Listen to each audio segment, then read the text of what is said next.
오늘 주의 날 하나님께서 우리에게 주시는 말씀은 요한복음 15장 1절로 5절까지의 말씀입니다.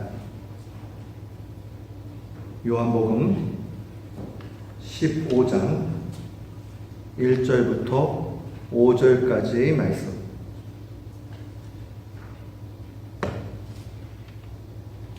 우리 한 마음으로 한 목소리로 봉독하도록 합니다. 나는 참 포도나무요 내 아버지는 농부라. 물은 내게 붙어있어 열매를 맺지 아니하는 가지는 아버지께서 그것을 제거해 버리시고 물은 열매 맺는 가지는 더 열매를 맺게 하려 하여 그것을 깨끗하게 하시느니라. 너희는 내가 일러준 말로 이미 깨끗하여 졌으니 내 안에 거하라. 나도 너희 안에 거하리라. 가지가 포도나무에 붙어있지 아니하면 스스로 열매를 맺을 수 없음같이 너희도 내 안에 있지 아니하면 그러하리라. 나는 포도나무요 너희는 가지라. 그가 내 안에 내가 그 안에 거하면 사람이 열매를 많이 맺나니 나를 떠나서는 너희가 아무것도 할 수 없음이라. 아멘. 저는 오늘 본문 말씀을 통해서 참 포도나무이신 예수님이라는 제목으로 주의 말씀을 선포하도록 하겠습니다. 우리가 성경 안에 여러 비유의 말씀이 있지만 특별히 요한복음 15장에 나와 있는 이 포도나무와 가지의 이 비유는 교회를 다니고 신앙생활을 하면 일반적으로 다 알고 있는 말씀입니다. 또 설교도 여러 번 듣게 되지요. 보통 이 15장의 말씀을 가지고 설교 내용을 들으면 크게 두 가지 내용이 주를 이룹니다. 아주 귀한 하나님의 말씀입니다. 하나는 우리가 주님 안에 거해야 된다 하는 것에 중점을 두어서 말씀을 받습니다. 5절에 보면 나를 떠나서는 너희가 아무것도 할 수 없다 하는 이 말씀에 주제를 두어서 우리가 주님 안에 있어야 됨을 강조합니다. 또 때로는 하나님의 말씀 가운데 하나님께서 목사의 입을 통해서 2절에 열매를 맺지 아니하는 가지는 아버지께서 그것을 제거해 버린다 하는 이 말씀에 주제를 두어서 열매를 많이 맺어야 된다, 좋은 열매를 맺어야 된다 하는 것에 중점을 두어서 말씀을 듣습니다. 이 두 가지 모두가 참 우리에게 은혜가 되고 예수님이 하신 그 말씀의 아주 중대차한 부분입니다. 그런데 또 하나 때때로 우리가 놓치고 있지만 오늘 주님의 말씀 가운데서 놓치지 말아야 될 한 가지의 말씀이 있습니다. 그것은 바로 1절에 나와 있는 예수님이 친히 말씀하실 때에 나는 참 포도나무고 내 아버지는 농부라는 말씀입니다.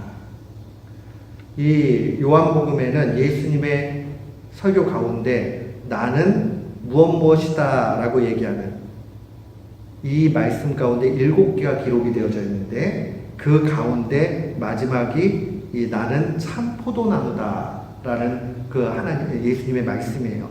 그런데 이 말씀 다음에 꼭 붙어 있는 말씀이 무엇이냐면 내 아버지 성부 하나님이지요. 성부 하나님이 농부시다라고 비유로 말씀하십니다. 그래서 이 농부이신 하나님에 대해서 또 한번 우리가 집중해서 살펴보고 예수님의 말씀의 의도를 마음속에 새겨야 합니다. 포도나무의 생명력이 가지에게 가는 것은 당연해요. 그런데 이 포도나무는 전적으로 누구에게 의존되어져 있느냐? 그것은 바로 농부이신 하나님께 의존되어져 있다는 사실입니다. 우리는 때때로 이런 생각을 해요. 우리가 열심히 살면, 우리가 믿음 생활을 나름대로 잘하면 좋은 결과가 있을 거다. 그 말이 틀린 말은 아니에요. 세상에서 설렁설렁 대충대충 일하고 성공한 사람은 아무도 없어요. 믿음을 떠나서 성실하고 열심히 있는 사람이 성공합니다. 그런데 열심히 한다고 다 성공하느냐? 또 그것도 아니에요.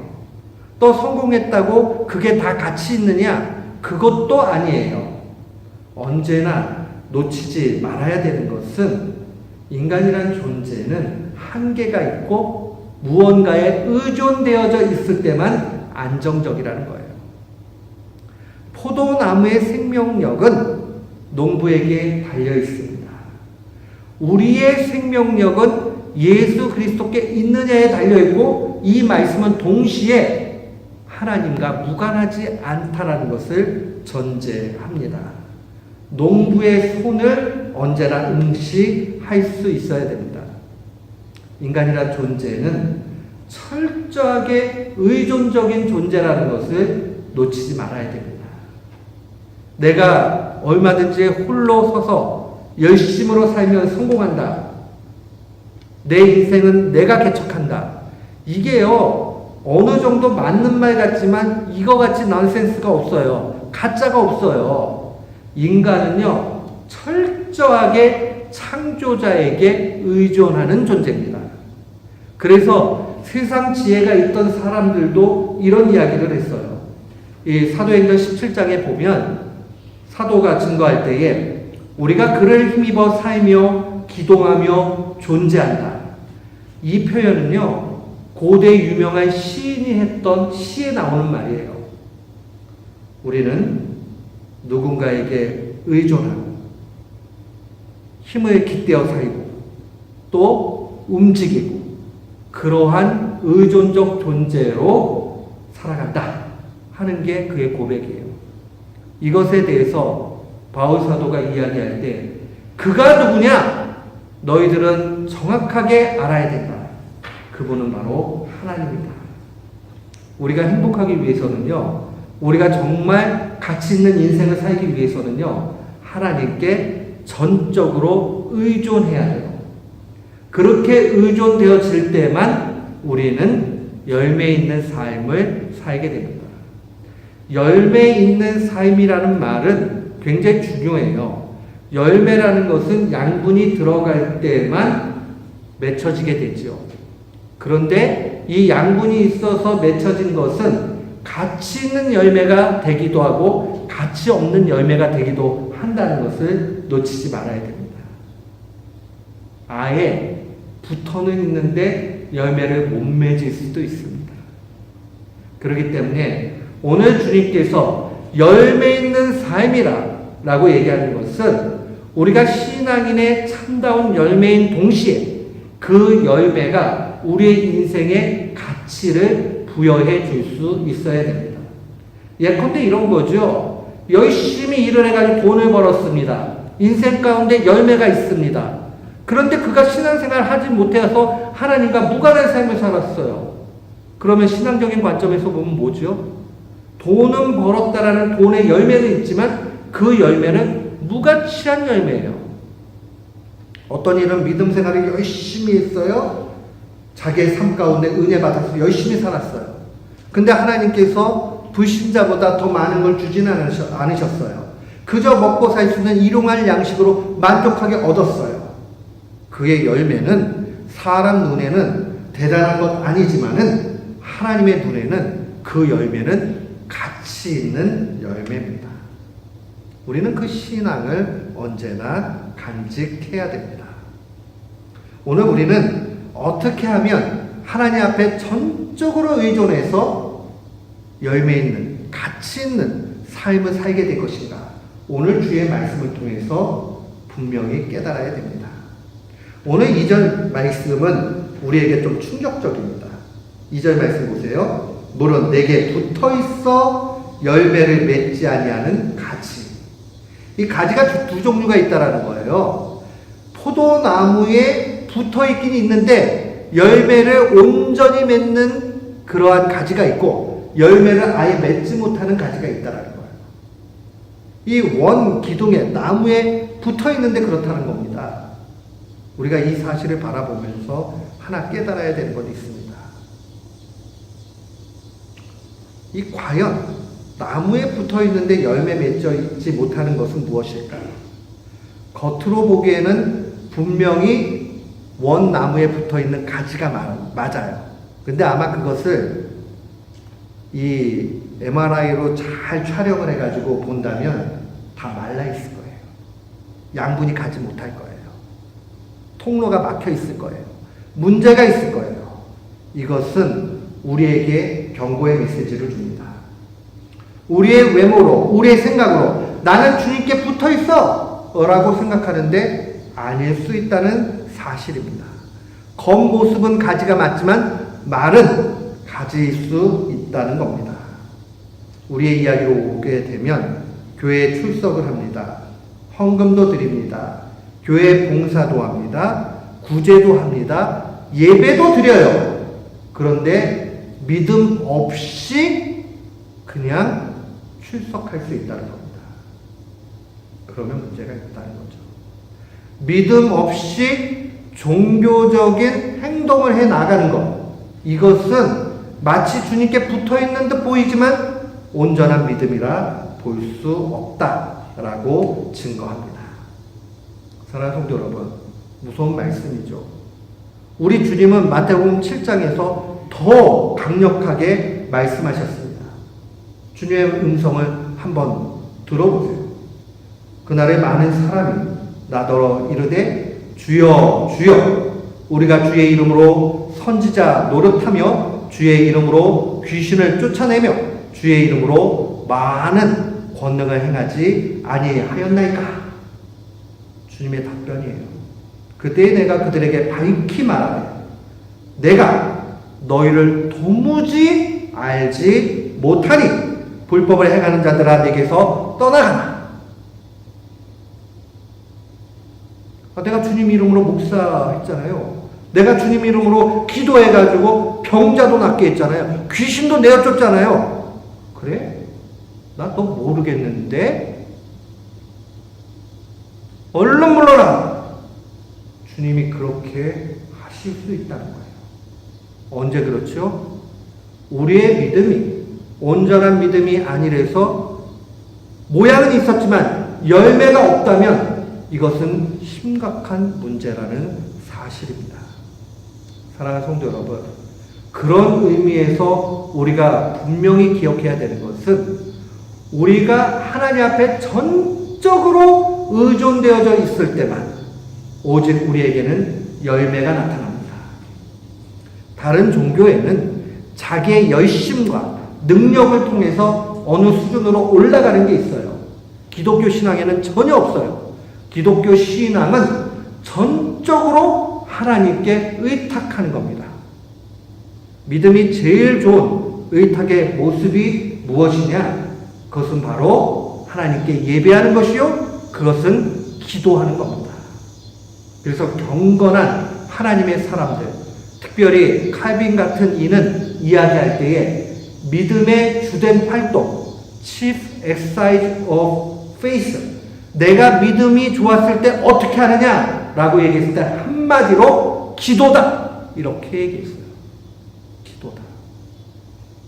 근데 성경은 우리에게 기도를 두 가지 모두 얘기해요. 양과 질로 다 얘기합니다. 주님도 이 땅 가운데 언제나 기도해 주셨어요. 그리고 말씀하실 때 밤낮 부르짖는 자에게 라는 표현을 사용합니다. 밤낮 부르짖는다라는 말은 양적인 말이에요. 밤에도 부르짖고 낮에도 부르짖고. 사도는 무시로 기도하라고 얘기합니다. 무시라는 건 뭐예요?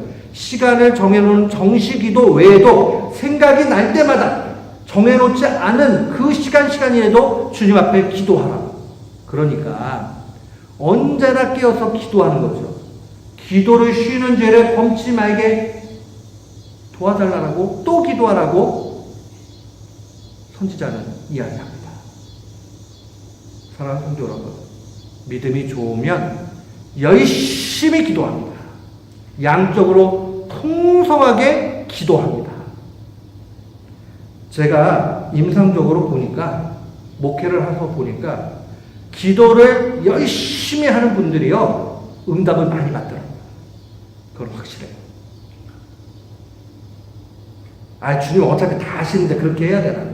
아니요. 주님은 우리의 양적인 헌신도 귀하게 여기십니다. 반드시 매달려 기도해야 됩니다.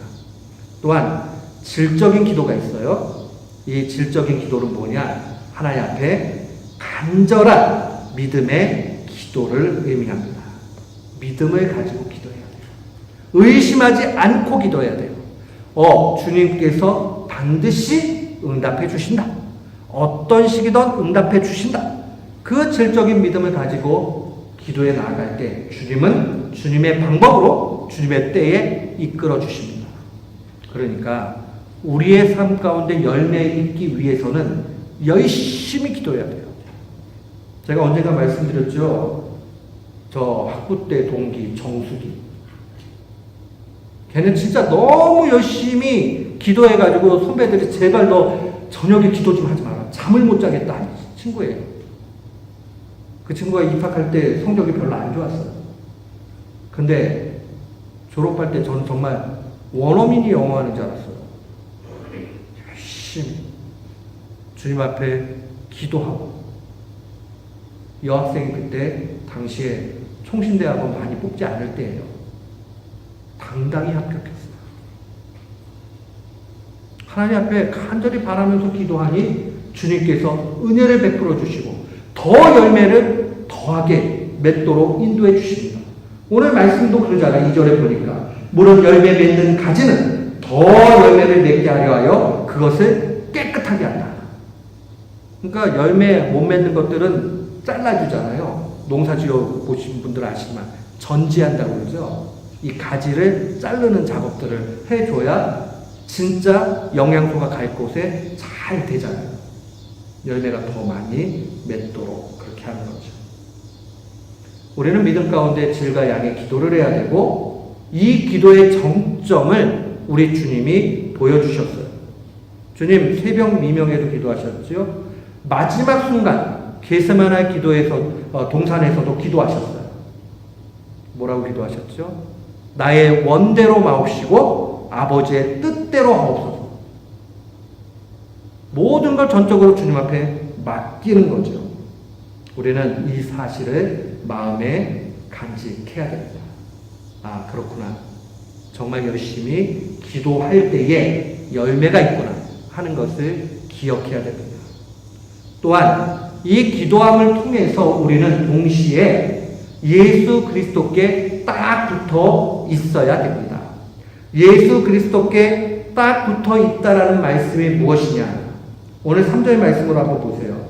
너희는 내가 일러준 말로 이미 깨끗해졌다. 이미 주님께서 무언가를 말씀해 주셨다는 거예요. 그 말씀으로 이미 깨끗해졌다는 거예요. 주님이 고난받을 것을 암시적으로 말씀해 주셨죠. 그리고 예수 그리스도의 보혈로 말미암아 깨끗해지는 것을 알려주셨습니다. 한마디로 얘기하면 복음이에요. 복음이 우리를 깨끗하게 하죠. 복음은 뭐예요? 예수님께서 십자가에 죽으시고 부활하시고 승천하셨다.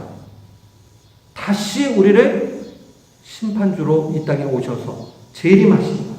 이런 모든 내용들이 복음의 내용이에요. 특별히 나를 위해 죽으시고 살으신 거죠.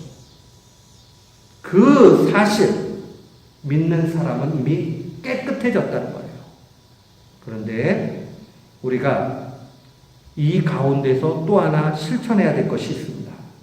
요한복음 13장에 보면 예수님이 제자들의 발을 씻기는 세족식의 장면이 나옵니다.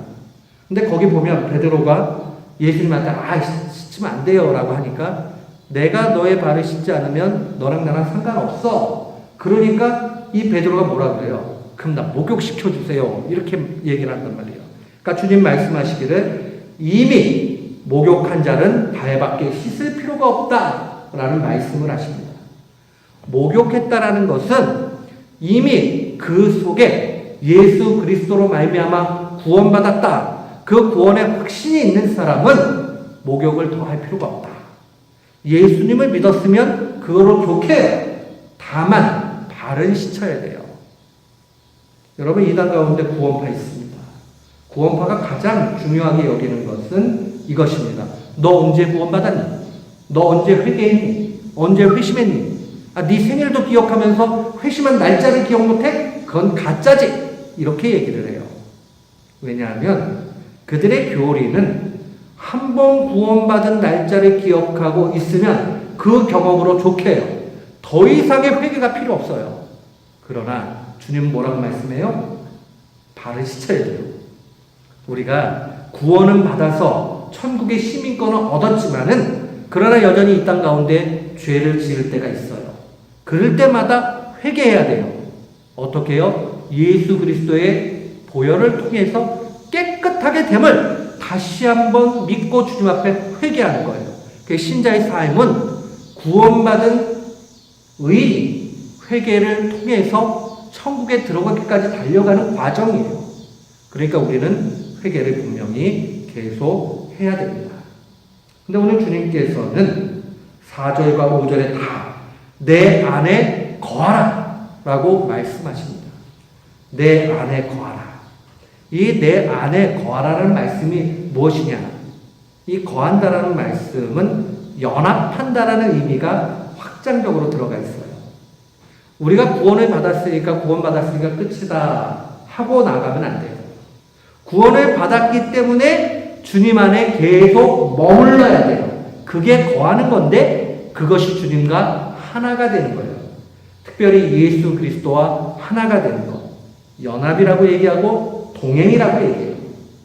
우리가 공간적으로 얘기하면 연합이죠. 유니온. 하나가 되는 거예요. 시간적으로 얘기하면 같이 가는 거예요. 동행이에요. 같은 의미예요. 사랑하는 성도 여러분, 우리가 주님 안에 있을 때에 참된 행복이 있고 주님 안에 있을 때에 열매가 있고 주님 안에 있을 때에 농부이신 이 하나님의 인도함을 받게 됩니다. 우리가 회개의 삶을 계속 산다 하는 것은 바로 그러한 의미를 가지고 있어요. 사랑하는 성도 여러분, 오늘 우리는 성례주일로 지켰어요. 성찬식을 했는데 성찬식을 받을 수 있는 사람, 어떤 사람이냐? 단순히 세례를 받았다 이 뜻이 아니에요. 세례는 신앙 고백을 전제로 하죠. 근데 성찬식 하기 전에 언제나 회개의 기도를 하죠. 주님 말씀하시기를 자기를 살핀 후에야 주님의 몸과 피를 먹고 마실지니. 만약에 자기를 살폈다. 근데 그 살핀다는 말이요, 의사 선생님이 수술한다 또는 면밀히 검토하는 거, 스캔하는 거, 그런 단어로 사용되어져 있어요. 그러니까 그냥 이렇게 훑어보고 하는 게 아니죠. 아주 깊이 살펴보는 거예요. 진짜 잘못된 게 있는가 없는가. 그 마음을 가지고 나와서 성찬에 임하게 될 때 우리는 주님과 하나 된 것을 다시 한번 경험하고 확인하게 되죠. 그러니까 내 안에 거하라 하는 이 말씀은 우리에게 주님과 더불어서 연합하며 동행하며 살아가라는 얘기예요. 그럴 때만 우리는 하나님의 인도함을 받게 되어져 있습니다. 얼마나 큰 은혜인지 몰라요. 좋은 사람하고 있으면 행복하잖아요. 별것 아닌 거 먹어도 좋은 사람하고 있으면 참 좋잖아요. 근데 레스토랑에 갔는데 불편한 사람하고 있어요. 너무 좋은 레스토랑인데. 그러면 그 음식이 뭐가 되겠어요? 별것 아닌 것 돼버리고 그건 뭐 그 자리가 얼마나 바늘 방석에 앉을 것 같이 느껴집니까? 우리가 이 땅의 삶은 주님과 동행한다고 크게 안 바뀔 수도 있어요. 연세가 드시면 약해질 수도 있어요. 어린아이 시절에는 동경하는 게 많지만 내 손에 잡히는 게 적을 수 있어요. 그러나 주님과 동행하게 되면 그곳은 어떠한 곳이든지 간에 즐거운 곳이요 행복한 곳이 됩니다. 오늘 우리는 그 은혜 가운데 나아갑니다. 오늘 주님과 함께하겠다. 주님과 함께하는 것은 기도하는 것이고 성찬의 은혜를 언제나 간직하는 거예요. 아, 내가 주님과 연합이 되었구나. 내가 주님과 동행하고 연합되어 있구나. 그 기쁨으로 살아가는 겁니다. 아무도 뺏을 수 없는 기쁨입니다. 오늘 이 사실을 마음에 간직하고 오늘도 주님 안에서 승리하는 귀한 교우들 되시기를 주의 이름으로 축원합니다. 아멘.